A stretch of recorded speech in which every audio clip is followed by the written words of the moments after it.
નામ છે અલ્પેશભાઈ કાસડિયા અને તમે લોકો જે પનીર ખાવ છો, જો પનીર ખાવાના શોખીન લોકો માટેનો વિડીયો છે દોસ્તો. હજી અત્યારે માર્કેટની અંદર 98% જે સિન્થેટિક પનીર આવે છે, ડુપ્લિકેટ પનીર, એનાથી તમે સાવધાન થજો, બાકી પસ્તાવાનો વારો આવશે.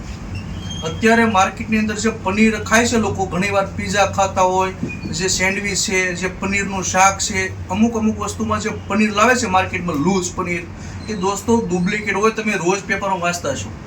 તો અલ્પેશભાઈની સલાહ છે કે ડુપ્લિકેટ પનીર તમે ઘરમાં નહીં લાવો, નકર પસ્તાવાનો વારો આવશે.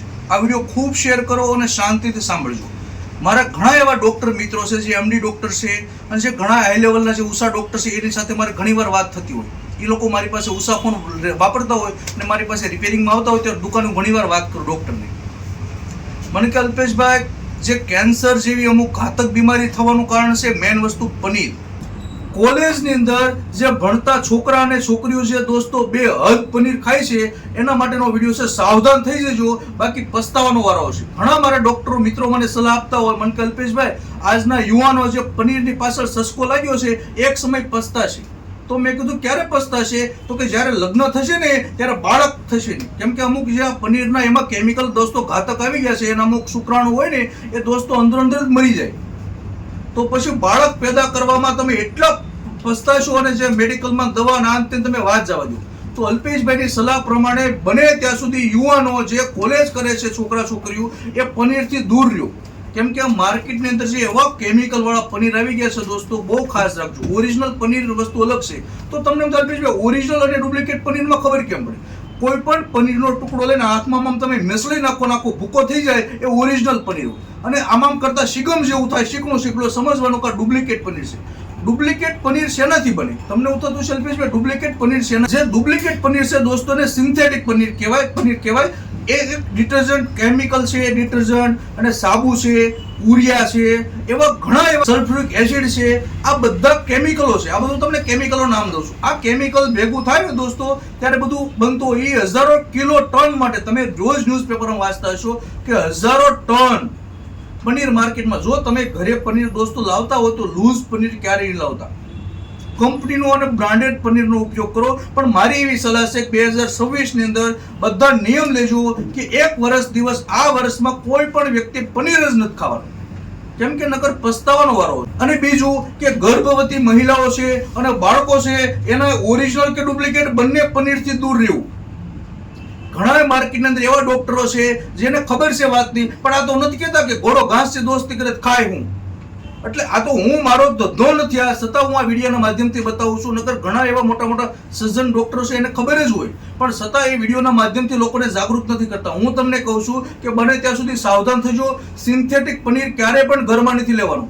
ઘણા લોકો ઢોસા ખાવા જાય છે, આખો ઉપર લથબથ કરે, પીઝા ખાવા જાય, સેન્ડવિચ ખાવા જાય. આમ પનીરના તો શોખીન હોય.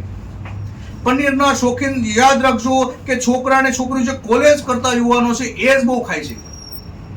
પછી જયારે તમારે લગ્ન થાય ને, છોકરા નહીં થાય ને, ત્યારે ખબર પડશે હાવ કાઠિયાવાડી ભાષામાં. આ વિડીયો ખૂબ શેર કરો અને અલ્પેશભાઈનું પેજ ફોલો કરજો દોસ્તો. અને તમારા જે લોકો તમારા ઘરમાં પણ આવા પનીરના શોખીન હોય, એના વિડીયો પહેલા શેર કરજો. પનીર ખાવાથી દોસ્તો હૃદય અચાનક બંધ થઈ જશે, આંચકી ઉપડી જશે. તમે રાત્રે સૂતાશો, પનીરનું જ્યારે પણ તમે ખાધું છે રાત્રે સૂતાશો ને, તો આમ પેટ તમને આમ ડબડબા જેવું લાગશે.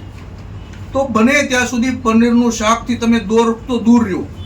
પનીર ખાવાથી દોસ્તો અચાનક ઘાતક જેવી જે કેન્સરની બીમારી છે, એ તો છે જ. પણ મારા ધ્યાનમાં આ વિડીયો આવવાનું કારણ એક જ છે કે બે દિવસ પહેલા એક મારો કસ્ટમર મારી પાસે આવ્યો. એ જે છોકરો કોલેજ કરતો છે, એ મારી પાસે આવ્યો દુકાને ફોન રિપેરિંગ બાબતે. પછી એ બેને છોકરા બેઠા વાત કરતા હતા કે આજે તો આપણે ઢોસા ખાવા જવું છે અને આમ પનીર નાખાવી, ચીઝ પનીર ને એટલા મસ્ત મસાલા ખાવું છે. પછી મેં એને વાત કરી. મેં કીધું દોસ્ત, બહુ અત્યારે પનીર ને બધું ડુપ્લિકેટ માર્કેટમાં મળે છે. અત્યારે તમે પણ હોટલોમાં જોતા હશો. મેં એને સલાહ આપતો હતો. મેં કીધું તમે નહીં ખાવ તો મેં કીધું પછી છે ને તમારે જયારે, હું મજાકમાં એને કહેતો હતો, મેં કીધું તમારે જયારે લગ્ન થશે ને પછી છોકરા નહીં થાય, મેં કીધું આવું બધું પનીર ખાવ અત્યારથી તમારે છોકરાનું બળી જાય. મેં કીધું તો મને શું કે ખબર છે, એ છોકરા બે કોલેજ વાળા મને કે છોકરા ન થાય કાંઈ નહીં, કે સ્ટેજ ટુ બીબી નામ તે બધું આવી ગયું છે ને, કેમ કરી નાખશું. તમે વિચાર તો કરો કઈ લેવલની વાત છે. અત્યારે કોઈને સલાહ નથી દેવાતી. હું જે મારી સોસાયટીમાં રહું છું, હું ને ઘણીવાર બાકડા બેઠા હોય રાત્રે. એટલે મારા ઘરની સામે એક્ઝેક્ટ જે ભાઈ ભાડે રહેશે, એ 4 વ્હીલર ની કરી. એ રોજ એ લોકો 4 વ્હીલર રાત્રે રોજ લોકો નળી બહાર કાઢી રોજ એની ગાડી ધોવે. રોજ ધોય, એટલે 5-6 દિવસ સુધી ધોય. એટલે મારાથી રહેવાનું. એટલે મેં એને બોલાવ્યો ભાઈને. મેં કીધું ભાઈ, મારો મિત્ર નાનો, મેં કીધું દોસ્ત, રોજ મેં કીધું ગાડી ધોશો તું, મેં કીધું ધોવાય ને લુવાય, નકર કાટ બેસી જાય. મને શું કે ખબર, મને કે કાટ બેસી જાય કે હું નવી લઈ લઈશ. તમને હું લેવલની વાત કરું છું આજના યુવાનોને. પૈસા દોસ્તો આજે છે ને કાલે નથી. તમારી પાસે પૈસા છે તો બસાવો. મેઇન વસ્તુ છે તમારું શરીર. આપણે ભણતા હતા ત્યારે આવેલું કે પહેલું સુખ જાતે નરિયા. તમારું પહેલું શરીર છે મેઇન વસ્તુ છે. ઘણીવાર તમારી પાસે કરોડો રૂપિયા હશે અને પછી બીમાર પડશો, ડોક્ટર એમ કહે છે ખાલી ખીચડી જ ખાશો, ત્યારે કરોડો રૂપિયાનું કરશો હું?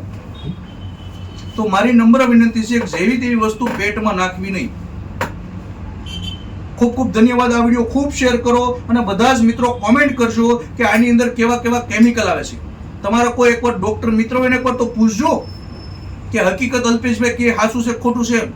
આ જે લોકો પનીર ખાવાના શોખીન છે, આ વિડીયો અત્યારે જ એને શેર કરજો. અત્યારે દોસ્તો તમે કોઈને સલાહ આપો ને દોસ્તો સલાહ, તો એને ખોટું લાગે. ઘણા એવા યુવાનો છે કે એના બાપનું નથી માનતા, અલ્પેશભાઈનું ક્યાંથી માને? હવે એ માને કે ન માને, મારો વિડીયો સાંજ સુધીમાં લાખો માણસો જોતા હોય, એમાં 5-50 જણા પણ સુધર્યા ને તો બી મારો વિડીયો વસૂલ છે.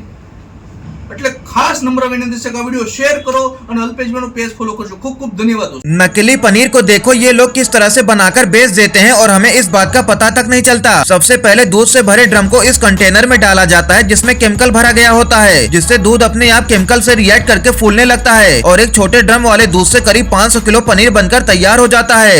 આ વિડીયો જોયા પછી તમને અલ્પેશભાઈ ઉપર વિશ્વાસ આવતો હોય તો આ વિડીયો અત્યારે જ તમારા બધા જ ગ્રુપમાં શેર કરજો અને અમારું પેજ ફોલો કરવા ખૂબ ખૂબ ધન્યવાદ મિત્રો.